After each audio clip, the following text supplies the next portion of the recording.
Hello friends, నమస్తే. Welcome back to శ్యామ్సోయ్ kitchen. ఇవాళ రెసిపీ క్వినోవా అండ్ రాగులతో తయారు చేసిన దోశలు. చాలా క్రంచీగా ఉంటాయి, చాలా హెల్తీగా ఉంటాయి. త్వరగా ఇప్పుడు చూద్దాము ఈ తయారీ విధానాన్ని. ముందుగా క్వినోవా తీసుకుంటున్నాను. క్వినోవా అనేది ఒక విత్తనం. ఇది మిల్లెట్ అయితే కాదు. ఇది వెయిట్ లాస్కి చాలా ఉపయోగపడుతుంది. ఇది ఉడికించి తీసుకోవటం వలన రైస్ బదులుగా ఇది ఉడికించి తీసుకుంటే వెయిట్ లాసే కాదు, చాలా హెల్తీగా ఉంటుంది. మంచి ఫుడ్ ఇది. ఒక గ్లాసు క్వినోవా, అదే గ్లాస్ తోటి మినప్పప్పు, అదే గ్లాస్ తోటి రాగులు, ఈ మూడే తీసుకుంటున్నాము. ఇందులో బియ్యం ఏమీ నానపెట్టకుండా ఈ మూడే నానపెట్టుకోవాలి. ఒక వాటర్ వేసుకొని ఇలా నానపెట్టుకోవాలి. 8 గంటల పాటు నానబెట్టాలి, ఎందుకంటే రాగులు మిల్లెట్ కనుక. మూత పెట్టుకొని సైడ్ పెట్టుకుందాము. 8 గంటల తర్వాత చూద్దాము. ఇవ్వండి, నేను ఒకసారి కడుక్కున్నాను, ఒకసారి కడిగాను, క్లీన్ చేశాను. ఎందుకంటే మిల్లెట్స్ క్వినోవా పైన పొట్టుపోతుంది కనుక. ఇవి చాలా చిన్నవి కదా, క్లీన్ చేసేటప్పుడు మన ఫింగర్స్ కాలిలో నుండి కింద పడిపోతాయి. అందుకని సీవ్ ఉపయోగించుకొని మనం వడపెట్టుకోవాలన్నమాట. అప్పుడు ఏది లాస్ అవ్వదు. ఇలా మిక్సీ గిన్నెలో వేసుకొని వాటర్ వేయకుండా ఫస్ట్ మిక్సీ చేసుకోండి. వాటర్ అవసరమైతే కొంచెం వాటర్ వేసుకొని మిక్సీ చేసుకోండి. ఇలా చాలా మెత్తగా మిక్సీ చేసుకోవాలన్నమాట. ఇలా ఈ మిక్సీ చేసిన దాన్ని మనం బయట ఫెర్మెంటేషన్ కావాలి అంటే ఒక నైట్ అంతా కూడా ఓ పక్కన పెట్టుకోండి, లేదు అంటే ఫ్రిడ్జ్లో పెట్టుకోవచ్చు. కొంచెం పులియాలి అనుకునే వాళ్ళకి పుల్లటి దోశ టైప్ కావాలంటే బయట ఉంచేసుకోవాలి, అవసరం లేదంటే ఫ్రిడ్జ్లో పెట్టుకోవాలి. ఇది తర్వాత రోజు పొద్దున్న నేను తీసాను, నేను ఫ్రిడ్జ్లో పెట్టుకున్నాను. ఫ్రిడ్జ్లో పెట్టింది పొద్దున్నే తీసాను అనమాట. ఇప్పుడు చూద్దాము ఫ్రిడ్జ్లో అయితే ఎలా ఉంటుందో. ఇది ఫెర్మెంట్ అవ్వదు, అయినా సరే పర్వాలేదు. దోశ చాలా చక్కగా వస్తుందన్నమాట. మిక్సీ చేసేటప్పుడు పలచగా చేసుకోకూడదు, అలా అని గట్టిగా చేయకూడదు. ఇలా చేసుకుంటే సరిపోతుంది కన్సిస్టెన్సీ. ఇప్పుడు దీనికి సరిపడా సాల్ట్ వేసుకుంటాము. సాల్ట్ వేసుకొని కలిపేటప్పుడు ఇది ఇంకొంచెం పలచబడుతుంది అనమాట. అందుకనే మనం ముందుగానే ఎక్కువ వాటర్ వేసి మిక్సీ చేయకూడదు.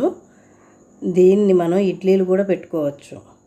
దీంట్లో baking soda, baking powder, Eno ఇవేమీ వేయాల్సిన అవసరం లేదు. చాలా చక్కగా దోశలు వస్తాయి. కొంచెం వాటర్ అనమాట, ఒక 6-7 స్పూన్లు సరిపడా వాటర్, కొంచెం వాటర్ వేసుకోవాలి. దోశలకి ఎలాగైతే ఉండాలో రుబ్బు అనేది చూసుకొని మీరు దానికి తగ్గట్టుగా వాటర్ కొంచెం యాడ్ చేసుకోవాలి. ఒకేసారి ఎక్కువ వేయద్దు. మనం నైట్ అంతా ఉంచాం కదా, అందుకనే దోశ చాలా బాగా వస్తుంది. అప్పటికప్పుడు అంటే అప్పటికప్పుడు వేయాలి అనుకుంటే అందులో మీరు కొంచెం సూజీ వేసుకోవాలి. గోధుమ రవ్వ వేసుకొని దోశ వేసుకోవచ్చు.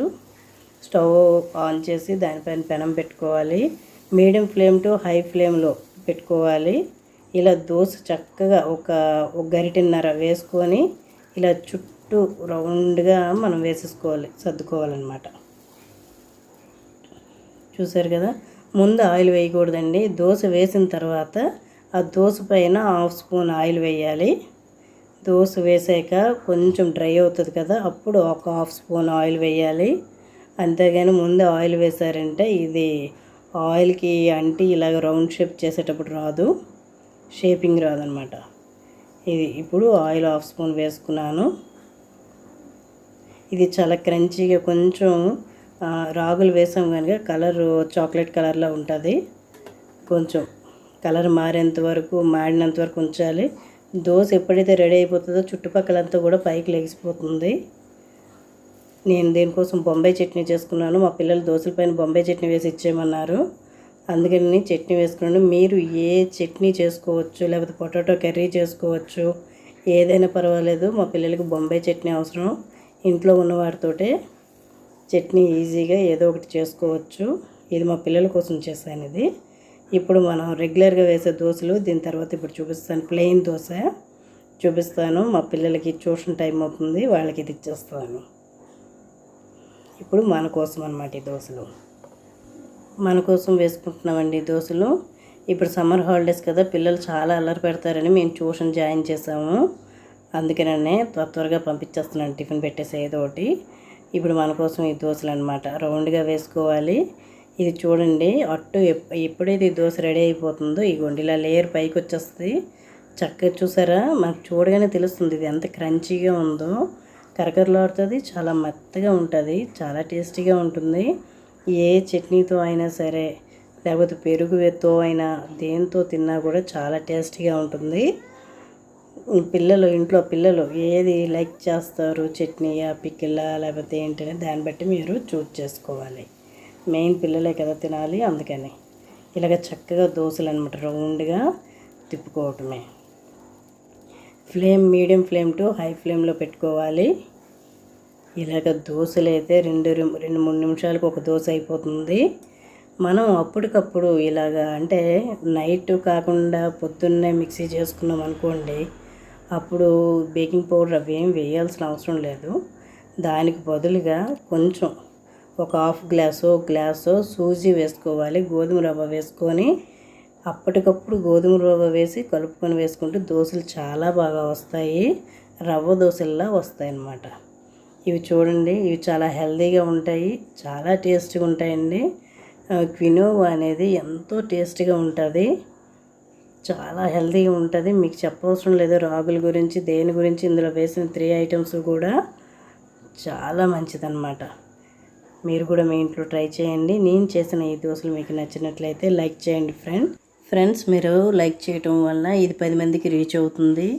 దానివల్ల నా ఛానల్ కూడా సబ్స్క్రైబ్ చేసుకుంటారు.